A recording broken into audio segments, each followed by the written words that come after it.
14 அதை நாம் வாசிக்கலாம். மார்க் 14 மார்க்கு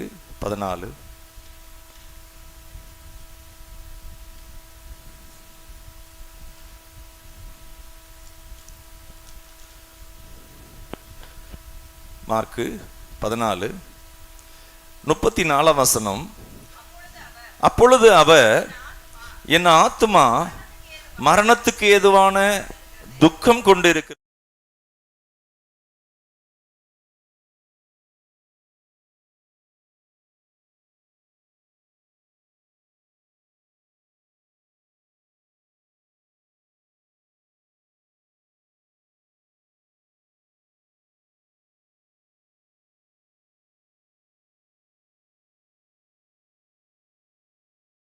சோதனைக்குள் அகப்படாதபடி விழித்திருந்து ஜெபம் பண்ணுங்கள் அப்படிங்கிறார். அப்போ ஏன் சொல்றாரு அப்படின்னா, அவர் போராடுறார். எதற்கு போராடுறாரு? அந்த அவர் மாம்ச சரீரத்துல அந்த வேதனைகளை நினைக்கிறாரு. பிதாவே, என் சித்தத்தின்படி அல்ல, உம்முடைய சித்தத்தின்படி ஆக கடவுள். அல்லேலூயா. நம்ம எப்பொழுதுமே ஜெபிக்கும் போது ஆண்டவருடைய சித்தத்திற்காக நம்ம ஜெபிக்கும் போது கர்த்தர் அங்கு அந்த காரியங்களை மகிமைப்படுத்துவார். அல்லேலூயா. ஏன்னா மாம்ச சரீரத்தில் இருக்கிறார். இப்போ மாம்சத்தில் நமக்கு தீக்குள்ள கையை விடுங்க, கையை விட்டு அந்த அந்த சதெல்லாம் கருகிற அளவுக்கு அது வேதனையாக இருக்கும் அப்படின்னு சொன்னால் நம்ம தீக்குள்ள கையை விட்டுக்கிட்டே இருப்போமா? விடவே மாட்டோம். அப்படியே இருந்தாலும் அந்த வலி தாங்கவே முடியாது. அதை காட்டிலும் கொடூரமானது அந்த சிலுவை மரணம். அப்போ இயேசு அதை ப்ரீவியூவாக பார்க்குறார். ஆனால் என்ன சொல்கிறாருன்னா, இதற்காகவே நான் வந்தேன் அப்படிங்கிறார். சிலுவையிலே மரிக்கும்படியாகவே வந்தேன்கிறார். அந்த பாத்திரத்தில் என்ன இருக்கு அப்படின்னா, மனுக்குலத்தினுடைய பாவம், சாபம், அக்கிரமம், மீறுதல், இது எல்லாம் அதற்கான தண்டனை அவர் ஏற்றுக்கொள்ளுகிறார். ஆனா அங்கு என்ன சொல்றாரு? விழித்திருந்து ஜெபம் பண்ணுங்கள். ஜெபம் பண்றதுல எப்படி இருங்க? ரொம்ப கவனமா இருங்க. ஜெபிக்கிறதுல நமக்கு அநேக நேரங்கள்ல சோர்வு வந்து ஜெபிக்க முடியாம போயிடும். ஒரு சில நேரங்கள்ல நமக்குள்ள பலவீனத்தினால ஜெபிக்க முடியாம போயிடும். ஒரு சில நேரங்கள்ல நமக்குள்ள பெருமையினால ஜெபிக்க முடியாம போயிடும். எனக்கு நான் நல்லா இருக்கிறேன் அப்படி நமக்குள்ள இந்த ஒரு விதமான சோதனை. இந்த சீசர்கள்ட்ட சொல்றாரு, நீங்க சோதனைக்குள் அகப்படாதபடி விழித்திருந்து ஜெபம் பண்ணுங்கள். சொல்லுங்களேன், சோதனைக்குள் அகப்படாதபடி விழித்திருந்து ஜெபம் பண்ணுங்கள். இதை தலையில சொல்லலாம்.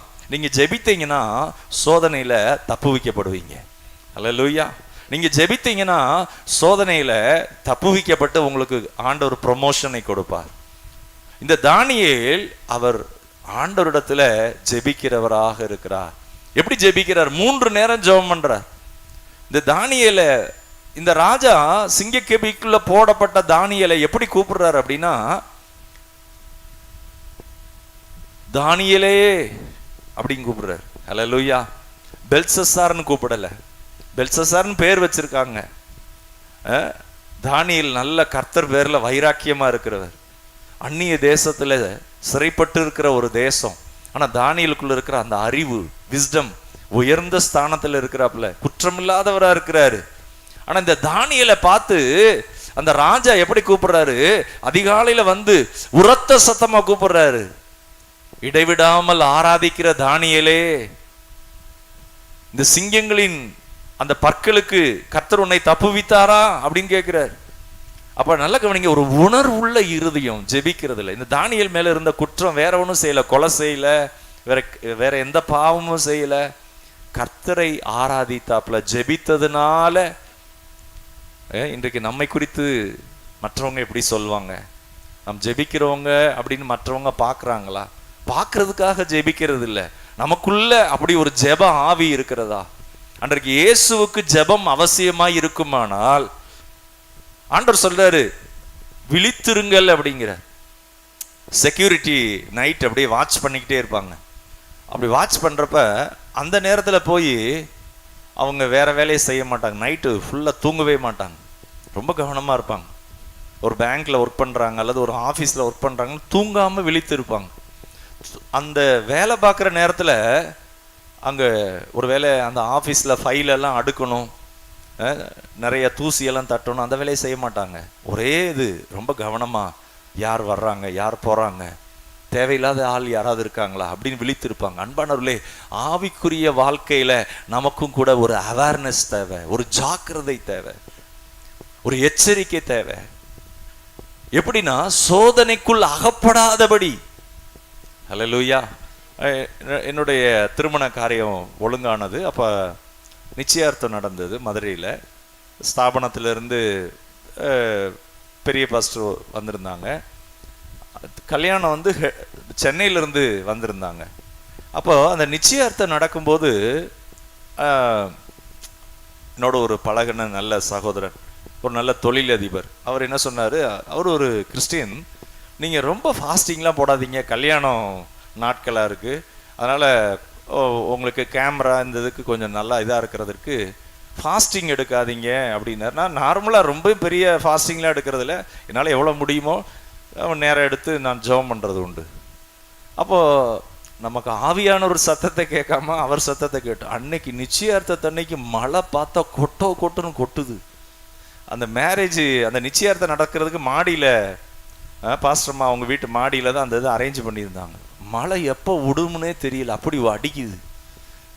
பாஸ்டர்மாவும் வந்தாங்க, பெரிய பாஸ்டர்மாவும். தம்பி நல்லா ஜெபம் பண்ணியா அப்படின்னு கேட்டாங்க.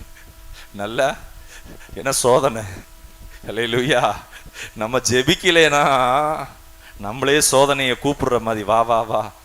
அடுத்து சொல்லி கொடுத்துட்டாங்க, சோதனை வரும், நம்ம ஜெபம் பண்ணணும் அப்படின்னு. கல்யாணம் வந்தது. கல்யாணத்துக்கு நானும் எங்கள் அப்பாவும் ஒரு ரூமில் தங்கியிருந்தோம் மாப்பிள்ளைக்குன்னு. நைட்டு அபிஷேகத்தில் நிரம்பி ஜெபம். தொடர்ந்து 2 நாள் ப்ரேயர், 3ஆவது நாளும் அடுத்த நாள் மேரேஜ். அந்த மேரேஜ் ஃபங்க்ஷன் நடக்குது, அந்த வீடியோ ரெக்கார்டிங் இருக்குது. அநேகர் ஆண்டவரால் தொடப்பட்டு, ஸ்தாபனத்திலிருந்து ஊழியக்காரங்க வந்திருந்தாங்க, அழுகுறாங்க. ஆண்டோடைய பிரசன்னம், வெரி பிரசன்ஸ் ஆஃப் காட். முதது சோதனை. 2வது கல்யாண மண்டபத்தில் கரெக்டாக கல்யாணம் நடக்கிற நேரம் 2 லைனில் கரண்ட் வரும். எப்படி இருக்கு பாருங்க. இப்போ நல்லா ஜெபம் பண்ணியிருக்கா, ஏன்னா இது தேவராஜ்யத்துக்காக போகிறோம். அப்போ கரெக்டாக கல்யாணம் நடக்கிற நேரம் கரண்ட் போகுது. ஆனால் ஜென்ரேட்டர் இருந்தது, டக்குன்னு அடுத்த லைனில் எடுத்துருச்சு. அதான் கர்த்தர் தப்பு வைக்கிறார். ஹல்லேலூயா. எனக்கு தெரியும், ஏன் ஆண்டவர் வந்து கரண்டே போனால் கூட அவர் வெளிச்சமாக நிற்பார். கரெக்டாக அந்த நேரம் பார்த்து கரண்ட் போதுங்க, அடுத்த லைனில் டக்குன்னு எடுக்குது அது. ஆனால் சோதனையில் அகப்பட்ட போதே நான் என்ன ஆகிட்டேன், ஜெபம் பண்ணி தான் இந்த காரியத்தை செய்யணும். ஹல்லேலூயா. ஆண்டவர் இயேசு சொல்றாரு, நீ சோதனைக்குள்ள அகப்படாதபடி 1 மணி நேரமாவது என்ன செய்யக்கூடாது, விழித்திருக்க கூடாதா அப்படின்னு கேட்கிறார். ஏன் அப்படின்னா அவர் போராடுறாரு, நீங்களும் போராடி ஜெபம் பண்ணுங்க அப்படிங்கிறார். இந்த தானியேலை குறித்து சொல்லப்பட்டிருக்கு. தானியேல் குறித்து அவன் பேரு பெல்சசார். 1:7, தானியேல் 1ஆம் அதிகாரம் 7ஆம் வசனம்.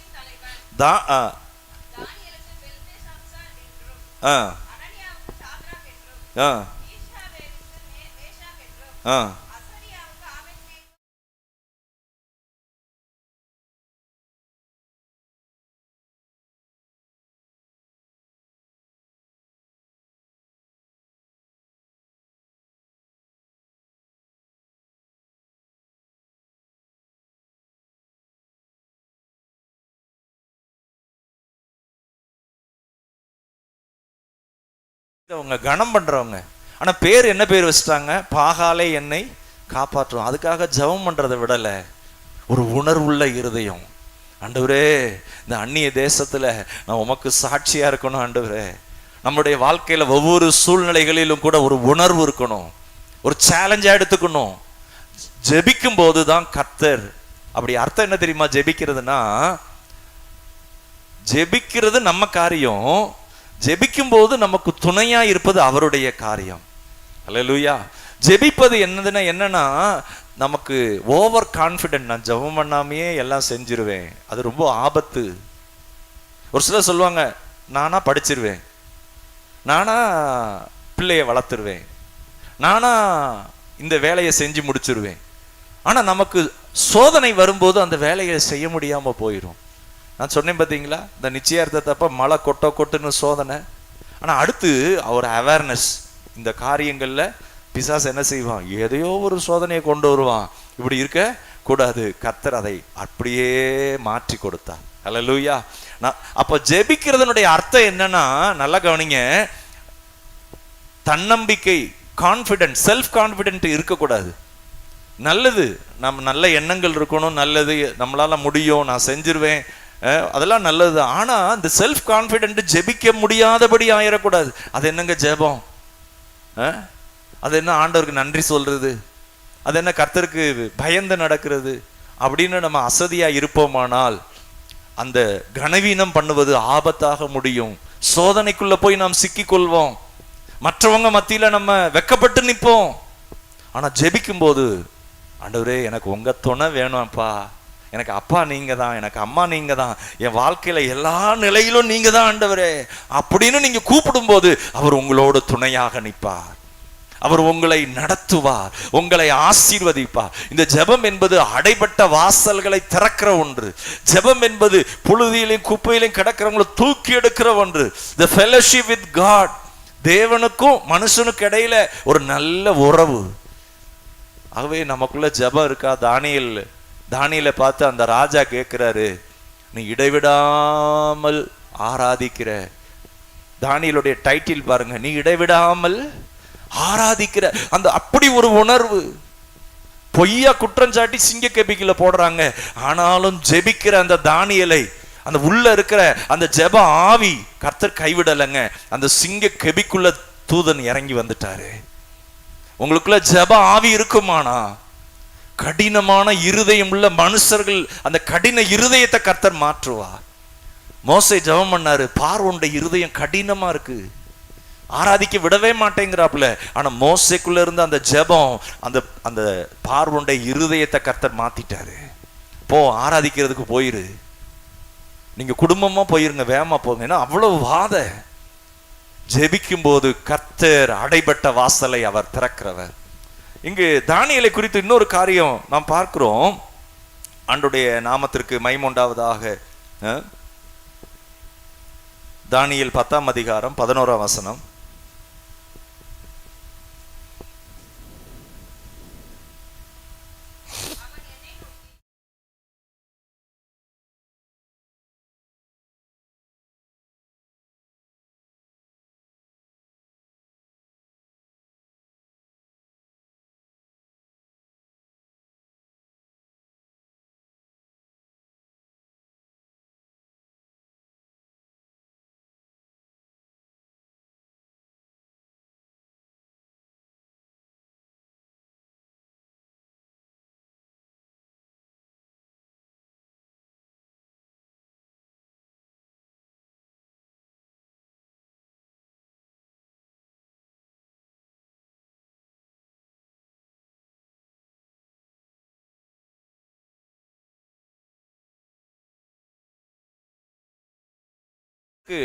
கர்த்தர் உங்களை உயர்த்த போகிறார். இன்னைக்கு இருக்கிற வேதனையை மாற்றுவார். உண்மை இல்ல மனுஷன் பரிபூர்ண ஆசீர்வாதங்களை பெறுவான். யாரும் தடை பண்ண முடியாது. ஆண்டவர்கிட்ட நீங்க ஜெபம் பண்ணி, ஆண்டவரே நான் ஒரு பலவீனமா இருக்கிறேன், நான் குறைவா இருக்கேன், ஏசப்பா எனக்காக நீங்க சிலுவையில பரிகாரமா இருக்கிறீங்க, என்னை ஆசீர்வதிங்க ராஜா, எனக்கு உங்க கிருபை வேணும் ஆண்டவரே, உங்க வல்லமை எனக்கு வேணும்பா அப்படின்னு நீங்க கூப்பிட்டு பாருங்களேன். உங்க வாழ்க்கையில் அவர் உங்களுக்கு முன்னே கடந்து செல்வார். ஆண்டவர் சொல்றார், நீ கூப்பிடும் முன்னே நான் உனக்கு மறு உத்தரவு கொடுப்பேன், நீ கூப்பிடுவாய், நான் அங்கே இருக்கிறேன் என்று கர்த்தர் சொல்லுவாராம். ஏசாயால போட்டிருக்கு. அல்லேலூயா. அது எவ்வளவு பெரிய ஆசீர்வாதம். ஏசாயா 41 போட்டிருக்கு, நீ பயப்படாதே, நான் உன்னை பலப்படுத்தி உனக்கு சகாயம் பண்ணுவேன், நான் உன்னுடனே இருப்பேன். வேற யாரும் சொல்ல முடியுமா? நம்ம கூட கடைசி வரைக்கும் மனைவியோ கணவரோ அப்பா அம்மாவோ அல்லது நண்பர்களோ இல்ல, தேவன் கூட இருப்பார். ஒவ்வொரு காரியங்களிலும் அவர் உன்னோடு கூட. இயேசு சொன்னார், நான் உலகத்தின் முடிவு பரியந்தம் சகல நாட்களிலும் நான் உங்களுடனே கூட இருப்பேன். ஹல்லேலூயா. ஏன்னா அவர் வானத்தையும் பூமியும் உண்டாக்கினவர். அவர் சொல்ல முடியும், நான் உங்களுடனே கூட. நம்ம கண்ணுக்கு தெரியலங்க, ஆனா நீங்க ஜெபம் பண்ணி பாருங்களேன், கர்த்தருடைய கிரியைகள் நடக்கும், கர்த்தருடைய வல்லமை வெளிப்படும். இந்த தானியேல் ஜெபம் பண்ணினார், அந்நிய தேசம். ஆனா அந்த தானியேலுடைய பேரை பாருங்க, அந்த 20ஆம் வசனத்தை கவனிக்கலாம். தானியேல் 6:20. ஆண்டவருக்கு மகிமை உண்டாவதாக. துயர சத்தமாய் தானியேலை கூப்பிட்டு, தானியேலே ஜீவனுள்ள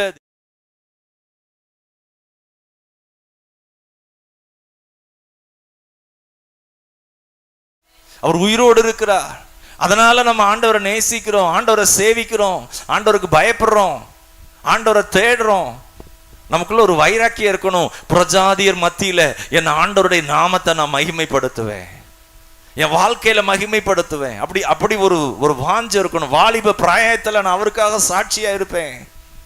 என் வாழ்க்கையில கர்த்தர் எனக்கு நன்மை செய்தார்னு மற்றவங்க சொல்லும்படியாக என்ன செய்வேன்? அவரை நோக்கி கூப்பிடுவேன். இங்கு அந்த வார்த்தையை சொல்லப்பட்டிருக்கு, நீ இடைவிடாமல். வார்த்தை ஜீவனுள்ள தேவனுடைய தாசனே, ஜீவனுள்ள தேவனுடைய தாசனே. இந்த தானியேலை யார் பலப்படுத்திட்டா தெரியுமா? கர்த்தர் பலப்படுத்திட்டாரு. இன்றைக்கு உங்க வாழ்க்கையில உங்களை யார் பலப்படுத்தணும் தெரியுமா? உங்க கண்ணீரை யார் துடைக்கணும் தெரியுமா? ஆண்டவரா இயேசு துடைக்கணும், கர்த்தர் துடைக்கணும். அவர் துடைத்தாருன்னா உங்க வாழ்க்கையில அந்த பிரச்சனை இல்லாம போயிரும், தரித்திரம் இல்லாம போயிரும், சாபம் இல்லாம போயிரும். அவர் ஜீவனுள்ளவர். ஹல்லேலூயா. அவர் உங்களை கைவிட மாட்டார். அவர் உங்களை விசாரிக்கிறவர். ஹல்லேலூயா. அன்பானவர்கள், இங்கு அடுத்த ஒரு காரியம் சொல்லப்பட்டிருக்கிறது. இப்ப திரும்ப வாசித்தாங்க 10ஆம் அதிகாரம் 11ஆம் வசனத்துல கர்த்தர் தானியேலை கூப்பிடுறாரு. ராஜா தானியேலை கூப்பிட்டாருங்க. இப்ப கர்த்தரே தரிசனத்துல வந்து கூப்பிடுறாரு. எப்படி கூப்பிடுறாருன்னா, தானியேலை பார்த்து கூப்பிடுறாரு, என் பிரியமான புருஷனாகிய தானியேலே, பிரியமான புருஷனாகிய தானியேலே. ஒரு சிலர் மாப்பிள்ளைக்கு ஆலோசனை கொடுப்பாங்க, மாப்பிள்ளை புருஷன் மாதிரி இருக்கணும், பெண் எப்படி இருக்கணும், அது குடும்பஸ்திரீ மாதிரி இருக்கணும் அப்படிமா. புருஷன் அப்படின்னா என்னன்னா பொறுப்பு. புருஷன் என்னது? பொறுப்பு. அது வரைக்கும் இருந்த நிலையில இருந்து அடுத்த நிலைக்கு, அதான் புருஷ லட்சணம் அப்படிம்பாங்க. அப்ப குடும்பத்தை நடத்துறதுக்கு அந்த சகோதரிக்கு ஒரு லட்சணம், புத்தியுள்ள ஸ்திரீ. ஆனா இங்க தானியேலை பார்த்து தேவன் சொல்றாரு, நீ யார் தெரியுமா? நீ ஒரு புருஷன், எனக்கு பிரியமான, அந்த வார்த்தையை பாருங்க, ஆண்டவர் சொல்றாரு, பிரியமான புருஷனாகிய தானியேலே. அந்த தானியேல் ஆண்டவர் சொல்றாரு, எனக்கு பிரியமானவன், நீ எனக்கு ரொம்ப பிரியமானவன்பா. ஆண்டவர் சொல்றாருங்க. இன்றைக்கு நம்மளை குறித்த ஆண்டவர் என்ன சொல்லுவாரு? நமக்கு கொடுக்கப்பட்ட பகுதியில நம்ம எப்படி இருக்கிறோம்? ஜெப வாழ்க்கையில எப்படி இருக்கிறோம்? நமக்கு கொடுக்கப்பட்ட தாளந்துகள், பணம், நேரம், வாழ்க்கையின் காரியங்கள்ல என்ன செய்யறோம்? சூழ்நிலைகள்ல அது தடை, இது தடை, இது பிரச்சனை. நிறைய நேரங்களில் நமக்கு செல்போன் தடை, டிவி தடை, அடுத்து வாட்ஸ்அப் தடை, இன்ஸ்டாகிராம் தடை. இல்லைங்க, கர்த்தர் வர முடியாதுங்க. நம்ம கிறிஸ்துக்குரிய அந்த பக்தியின் வேஷத்தை போட்டிருக்கலாம், ஆனா பலனை மறுதலிக்கிறவங்களா இருப்போம். உண்மையாவே இயேசுவை நேசிக்கிறோம்னு சொல்லுவோம், ஆனா நம்மகிட்ட இருந்து வெளிப்படுறதெல்லாம் மறுதலிக்கிறதா இருக்கும். ஏன்னா உள்ள உறவு இல்லை, உள்ள அந்த ஜீவிதத்துல ஒரு வெற்றி இல்லை. நமக்குள்ள ஒரு உணர்வுள்ள இருதயம் இருக்கணும். ஆண்டவருக்காக வாழ்றோம் அப்படின்னா நம்மளை குறித்து மற்றவங்க சாட்சி சொல்லும்படியாக. கர்த்தரே தானியேலை குறித்து சொல்றாரு, என் பிரியமான புருஷனாகிய தானியேலே, நீ எனக்கு ரொம்ப பிரியம், யூ பெலவ்ட், எனக்கு ரொம்ப பிரியமானவன் நீ. கர்த்தர் கொடுக்கிற சாட்சி. ஹல்லேலூயா. இந்த தானியேலை கொண்டுதான் கர்த்தர் இயேசு எப்போ வருவார், ஆண்டவர் மேசியா எப்போ வந்து புதிய ஏற்பாட்டு அந்த காலங்கள் அது எல்லாம் தீர்க்க தரிசனமாய் சொல்லுகிறார். ஹல்லேலூயா. இந்த தானியேலுக்கு கர்த்தர் வெளிப்படுத்துகிறார். உயர்ந்த பதவியில இருக்கிறாரு, ராஜாவுக்கு உண்மையா இருக்கிறாரு, ராஜாவுக்கு ரொம்ப பிடிக்குது, அவருக்கு கொடுத்த பொறுப்புகள் எல்லாம் ரொம்ப ஞானமா இருக்கிறார். விசேஷித்த ஆவி தானியேலுக்குள்ள இருக்கு. இந்த தானியேலுடைய பலன் எங்க தெரியுமா? ஜெபிக்கிறவர். நீங்க பைபிள் வாசித்து ஜெபிக்கணும், ஆண்டவர்கிட்ட கேட்கணும், இந்த வேதத்தை முத்தமிட்டு, ஆண்டவரே இதுல இருக்கிற எனக்கு மறைபொருளை வெளிப்படுத்துங்கப்பா. அதை என்ன செய்யணும்? உங்க வாழ்க்கையில ஜெபமாக்கணும். கிறிஸ்து இயேசுக்குள் வாக்குத்தத்தங்கள் எல்லாம் ஆம் என்றும் ஆமேன் என்றும் இருக்கிறது. ஹல்லேலூயா. அப்ப படிக்கும்போது எனக்கு தான் இந்த வாக்குத்தத்தம், பிள்ளைகளை குறித்து என்ன வாக்குத்தத்தம் இருக்கு அதெல்லாம் எனக்கு, குடும்பத்தை குறித்து என்ன வாக்குத்தத்தம் அது எனக்கு, திருமண வாழ்க்கை குறித்து என்ன வாக்குத்தத்தம், வேலையை குறித்து அதெல்லாம் ஆமேன் ஆமேன் எனக்குரியது. இயேசு கிறிஸ்துவின் ரத்தத்தினால கழுவப்பட்டிருக்கோம். நான் யாரு? நான் தேவனுடைய பிள்ளை. அப்பா என்னுடைய ஆண்டவர் என்னுடைய அப்பா, அவர் ஐஸ்வர்ய சம்பன்னர். ஹல்லேலூயா. பாருங்க, நம்முடைய ஃபோர் ஃபாதர்ஸ் கூட உருவ வழிபாடு பண்ணதுனால கூட நம்ம வாழ்க்கையில ஒரு சில போராட்டங்கள் இருக்கலாம். ஆனா ஆண்டவர் சொல்றாரு, ஆண்டவரே ஃபோர் ஃபாதர்ஸ் முற்பிதாக்கள் அப்படி சாபமான வழிபாடு பண்ணதுனால நான் இன்னைக்கு கஷ்டப்படணுமா? இல்லை இல்லை, என் குமாரனை உனக்காக நான் சிலுவையில சாபமாக்கி இருக்கிறேன். என் குமாரனை ரத்தம் சிந்த ஒப்பு கொடுத்திருக்கிறேன். என் குமாரன் சிந்தின ரத்தம் சாபத்தை நீக்கும். என் குமாரனுடைய ஜீவன் போயிருக்கு பாருங்க. அப்ப நம்ம இன்னைக்கு எங்க போகணும்னா அந்த இயேசுக்குள்ளாக நேரம் எடுத்து வேலை செய்யணுங்க. சாதாரணமா நினைக்க கூடாது. Don't underestimate. பிசாசினுடைய கட்டுகள், பிசாசினுடைய போராட்டங்களை சாதாரணமா இட போடாதீங்க. அதனாலதான் இயேசு சொல்றாரு, விழித்திருந்து ஜெபம் பண்ணுங்கள், நீ சோதனைக்குள் அகப்படாதபடி 1 மணி நேரம் என்னோடு கூட கேட்கிறார். என்னோட விழித்திருக்க கூடாதா? ஒரு சில பெரிய ஒரு மகத்தான காரியம் நடக்கிறதுக்கு முன்னாடி ஜெபம் வேணுங்க, அபிஷேகம் வேணும், அந்த ஜெப ஆவி வேணும். கண்ணுக்கு தெரியாம இருக்கலாம், காணப்படாத உலகத்துல நல்ல எதிர்காலத்தை கர்த்தர் வச்சிருக்கிறாரு, வாக்குத்தத்தங்களை வச்சிருக்கிறாரு. உங்க கண்ணீரை கர்த்தர் துடைப்பாரு. அதை சுதந்திரிக்கிறதுல அசதியா இருக்காதீங்க. என்ன வாழ்க்கைன்னு பின்வாங்கிறாதீங்க. அவர் ஜெபம் பண்றாரு, ஊக்கமா ஜெபிக்கிறாரு, ஊக்கமா ஜெபம் பண்றாரு, பின் வாங்கவே இல்லைங்க. அவர் காம்ப்ரமைஸ் ஆகலாம். கடைசி என்ன சொல்றாரு? என் சித்தத்தின்படி அல்ல, உம்முடைய சித்தத்தின்படியே ஆக கடவது. ஆண்டுடைய நாமத்திற்கு மகிமை உண்டாவதாக. நமக்கு நேராயிடுச்சு. இன்னும் ஒரே ஒரு பகுதியை தியானித்து நாம் ஜெபம் பண்ணலாம். தானியேல் 10ஆம் அதிகாரம் 19ஆம் வசனம், தானியேல் 9ஆம் அதிகாரம் 23ஆம் வசனம். தானியேல், நீ மிகவும் பிரியமானவன், ஆதலால் நீ வேண்டிக் கொள்ள தொடங்கின போதே கட்டளை நல்லா கவனிங்க. ஆண்டவர் சமூகத்துல இரவெல்லாம் போராடணுங்க. வேலைக்கு லீவு போட்டு பகல்ல ஃபுல்லா கூட தூங்கினா தப்பு இல்லை. யாக்கோபு ஜெபம் பண்ண மாதிரி ஊக்கமா ஜெபிக்கணும். நல்லா தூங்கி எந்திரிச்சிட்டு நைட்டு ஒரு 10 மணிக்கு பிரேயர் ஆரம்பிக்கணும், காலையில வரைக்கும் ஜெபிக்கணும். உங்களுக்கு ஆண்டவர் அந்த உணர்வு கொடுப்பார், ஜெபத்திற்கு பதில் கிடைச்சிருச்சு அப்படின்னு. அதுக்கப்புறம் நீங்க வாட்டு தூங்கிடணும். அடுத்த நாள் வேலைக்கு நல்லா சாப்பிட்டு தூங்க, சாப்பிட்டு தப்பே கிடையாது. மகத்தான அற்புதங்களை கர்த்தர் செய்வா. ஹல்லேலூயா. இந்த தானியேலை குறித்து சொல்லப்பட்டிருக்கு, எனக்கு பிரியமானவன். ஹல்லேலூயா. 10ஆம் அதிகாரம் 19ஆம் வசனம். பிரியமான புருஷனே பயப்படாதே, உனக்கு சமாதானம் உண்டாவதாக, திடங்கொள்.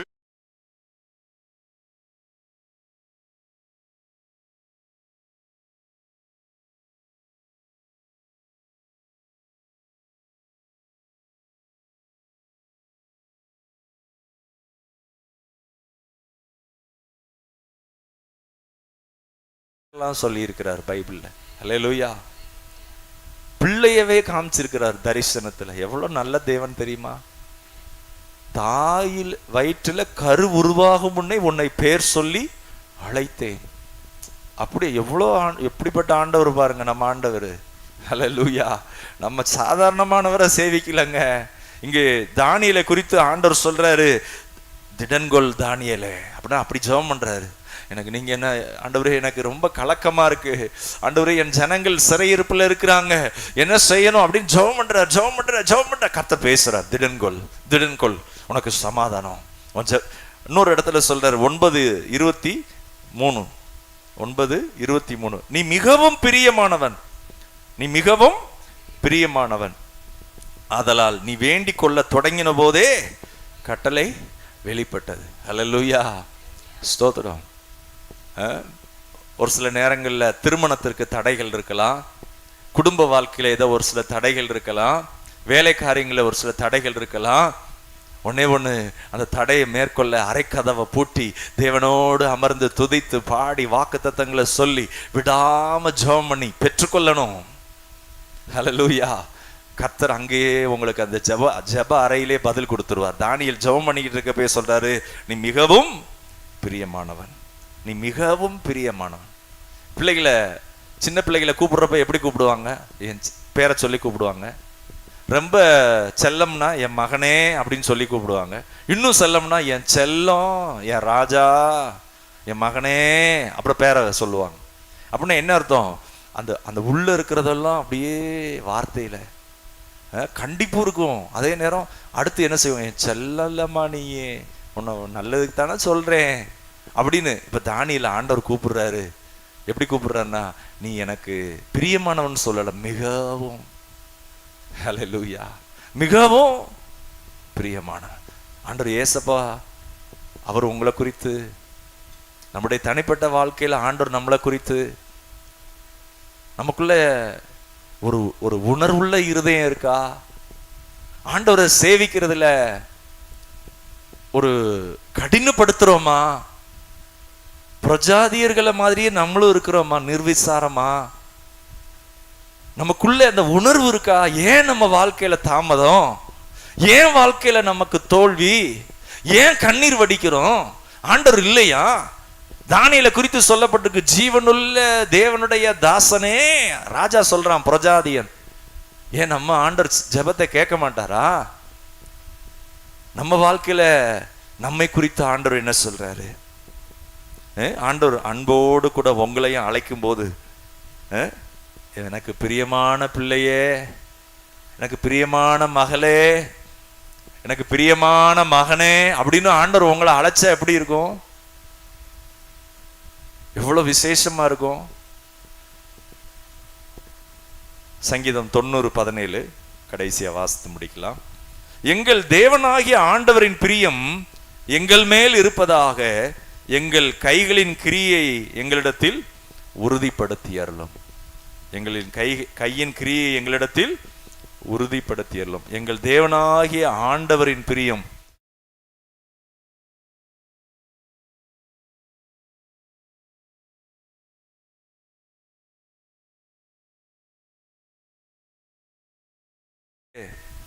எங்க மேல உங்க பிரியம் இருக்கணும்பா. அப்படி ஜெபம் பண்ணணும், அப்படி ஜெபம் பண்ணணும். ஒரு தேவ கான்ஃபரன்ஸ், அப்ப நான் பேச்சுலரா இருக்கேன், பாளையங்கோட்டையில் அந்த மீட்டிங் நடக்கும், திருநெல்வேலி பக்கம். அப்ப அந்த ஊழியக்காரர் வெளி தேசத்துலேருந்து வந்திருக்கிறாரு.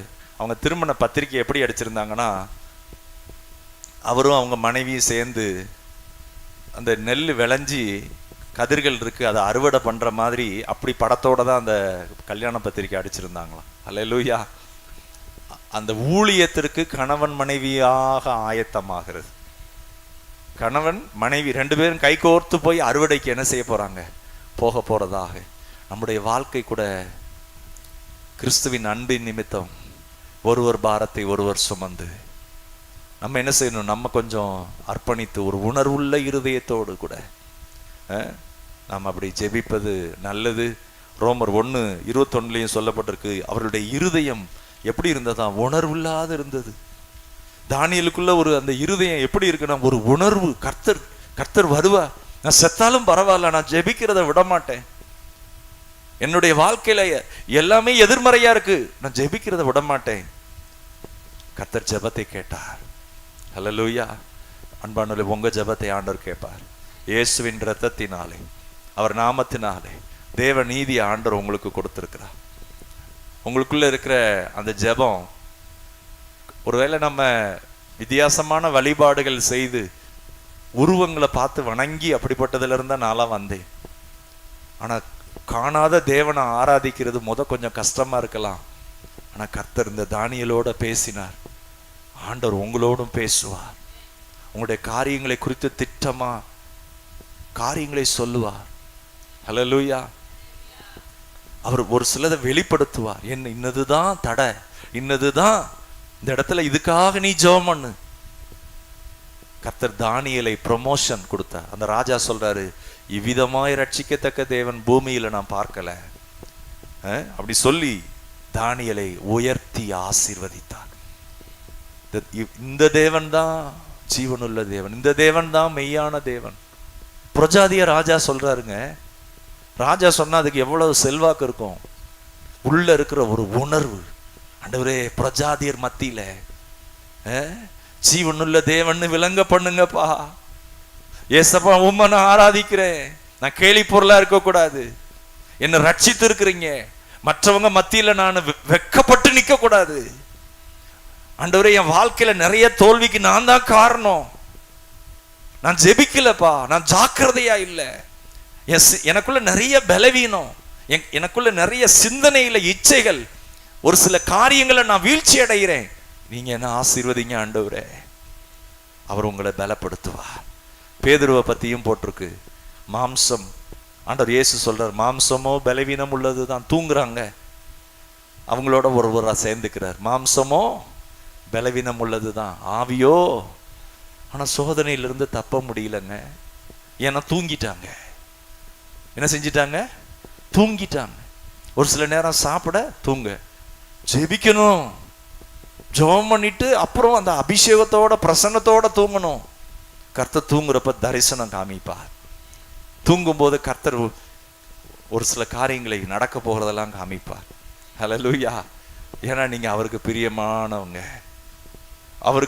அவருக்கு பிரியமா இருக்கிறதுனால பிரியமானதெல்லாம் சொல்லி கொடுப்பார். நம்ம எழுந்து நிற்போம். கர்த்தர் நம்மை ஆசீர்வதிப்பாரா. ஹல்லேலூயா. Thank you Jesus. ஸ்தோத்திரம் ஆண்டவரே.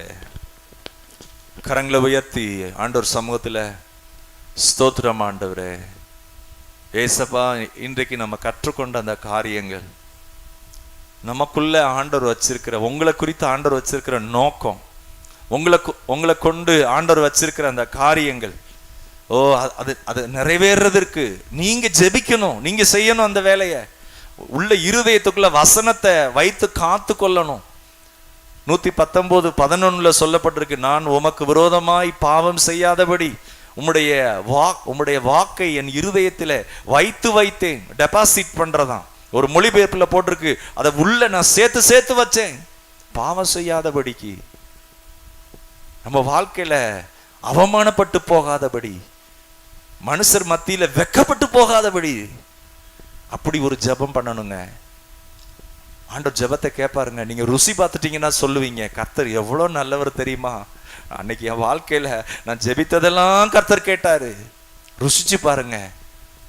அவரை மாதிரி நம்மளை ஆசீர்வதிக்க யாராலையும் முடியாது. ஆண்டவர் உங்க வாழ்க்கையில இருக்கிற அந்த சஞ்சலத்திற்கு ஒரு முடிவு கட்டுவா, தவிப்புக்கு ஒரு முடிவு கட்டுவா, தத்தளிப்புக்கு ஒரு முடிவு கட்டுவா. அவர் உங்களோடு இருக்கிறார் என்பதை சத்துருக்கள் கண்டு பயப்படும்படி கர்த்தர் செய்வார். ஹல்லேலூயா. நமக்கு விரோதமா இருக்கிற சத்துரு ஒண்ணே ஒண்ணு என்ன தெரியுமா? நம்ம மாம்சம். நம்ம வாழ்க்கையில் நமக்குள்ள இருக்கிற ஒரு சில பலவீனம், கண்களின் இச்சை, மாமிசம், அடுத்து ஜீவனத்தின் பெருமை. நான் கரெக்டா இருக்கிறேன், நான் அப்படிலாம் ஜெபிக்க முடியாது, நான் கமிட் பண்ண முடியாது. நமக்குள்ள அந்த ஈகோ வரும் பாருங்க. நீ கரெக்டா இருக்கிறப்பா, பெர்ஃபெக்டா இருக்கிற. இல்லைங்க, ஆண்டவர் சொல்றாரு, நான் போராடுறேன், உன்னை குறித்த நோக்கத்துக்காக நான் போராடுறேன், இப்பயும் என் ரத்தத்தினால உனக்காக நான் வேண்டுதல் செய்றேன், நீயும் போராடு, நீயும் கொஞ்சம் ஊக்கமா ஜெபம் பண்ணு, உன் வாழ்க்கையை நான் மகிமைப்படுத்துவேன், உன் பேரை நான் பெருமைப்படுத்துவேன். ஆண்டவர் தானியேல சொன்ன மாதிரி சொல்வாரு, எனக்கு நீ மிகவும் பிரியமானவன், நீ எனக்கு மிகவும் பிரியமானவன், உங்களை குறித்து சொல்வாரு. கரங்களை உயர்த்தி ஆண்டவர்கிட்ட கேட்போமா? ஹல்லேலூயா. நம்ம இருதயம் உணர்வு இல்லாம இருக்கா? ஜெபம் பண்றதுல என்னதானு பலவிதமான காரியங்களை மனதில் போட்டு ஆண்டவரை பின்பற்றுறதுல ரெண்டு மனதா குந்தி பின்பற்றுவோமா? ஆண்டவர் நம்மளை பார்த்து நீ அனலும் இல்லையே குளிரும் இல்லையே அப்படின்னு நம்மளை குறித்து சொல்லுவாரா? இல்லை நம்மளை குறித்து என்ன சொல்வார்? நீ எனக்கு பிரியமான மகள், நீ எனக்கு பிரியமான மகன், உன்னை கொண்டு நான் பெரிய காரியங்களை செய்ய போறேன், உன்னை கொண்டு நான் ஆசீர்வாதமான காரியங்களை செய்ய போறேன். ஓ ஹல்லேலூயா. ஸ்தோத்திரம் ஆண்டவரே. கைகளை உயர்த்தி, ஏசப்பா உம்முடைய ரத்தத்தினாலே என்னை மீட்டிருக்கிறீங்களப்பா, தேவனை அப்பான்னு அழைக்கத்தக்கதாக அந்த கிருபை எனக்கு தந்திருக்கிறீங்களே, தேவனண்ட நெருங்கி சேரத்தக்கதாக அந்த உணர்வு உண்டாகட்டுங்க. பழைய ஏற்பாட்டில் தேவனண்ட யாரும் கிட்ட போக முடியாது, ஆனா ஏசப்பாவுடைய ரத்தத்தினால நீங்களும் நானும் அப்பான்னு கூப்பிடுறோம். இவ்வளோ சமீபமா ஆண்டவரை பார்க்கிறோம். இவ்வளோ சமீபமா இருக்கிற ஆண்டவரை வச்சுக்கொண்டு நம்மளே அசதியா இருக்கலாமா? இன்னைக்கு நிறைய நேரம் நிறைய பேருடைய வாழ்க்கைய இந்த டெக்னாலஜி சீரழிச்சிருக்கு. அவங்க வாழ்க்கையை சிதைச்சிருக்கு. பிசாசு வஞ்சகமா அவங்கள மோசம் போக்கி இருக்கிறான். கொஞ்சம் ஜாக்கிரதையா இருப்போம். மோசம் போக வேண்டாம். அவன் ஒரு காரியத்தை செய்ய வைப்பான், அடுத்து இரவும் பகலும் குற்றஞ்சாட்டுவான். நீ ஜெபம் பண்ணா உன் ஜெபத்தை கேட்பாரா? அவன் குற்றஞ்சாட்டுறவன். ஆண்டவரும் நம்மை சந்திக்கும் போது நம்மை அவர் பலப்படுத்துவார், நம்மை உணர்வுள்ளவர்கள் ஆக்குவார், நம்மை தேற்றுவார், நம்மளை சொல்லுவார், இந்த பக்கம் போகாத, இந்த காரியங்கள்ல நீ விழுந்துருவ, இந்த பக்கம் இதை செய்யாத, இந்த காரியத்துக்கு ரொம்ப நேரம் செலவு பண்ணாத சொல்லுவார், இவங்களோட பழகாத சேராத அப்படிம்பார். அன்பானவர்களே, கரங்களை உயர்த்தி ஆண்டவர் இயேசப்பா நாமத்துல ஸ்தோத்திர ராஜா. ஒவ்வொருவரையும் கர்த்தர் பலப்படுத்துங்க, ஒவ்வொருவரையும் கர்த்தர் ஆசீர்வதிங்க ராஜா. ஸ்தோத்திரம் ஆண்டவரே, ஸ்தோத்திரங்க தாவே, நீங்க அப்படி செய்கிறதுக்காக நன்றி. ஆண்டவர் இயேசுவின் நாமத்தில் ஜெபிக்கிறோம் நல்ல பிதாவே, ஆமென் ஆமென். நாத்துமாவே கர்த்தரை ஸ்தோத்திரி, முழு உள்ளமேட பரிசுத்த நாமத்தை ஸ்தோத்திரி. என் ஆத்துமாவே கர்த்தரை ஸ்தோத்திரி, அவர் செய்த சகல உபகாரங்களையும் மறவாதே. ஆமென். நம்முடைய கர்த்தராகிய இயேசு கிறிஸ்துவின் கிருபையும் பிதாவாகிய தேவனுடைய அன்பும் பரிசுத்த ஆவியானவருடைய அன்யோன்ய ஐக்கியமும் வழிநடத்துதலும் சமாதானமும் மாறுதலும் நம் அனைவரோடும் இன்றும் என்றும் சதா காலம் இருப்பதாக. ஆமென். அல்லேலூயா. கர்த்தர்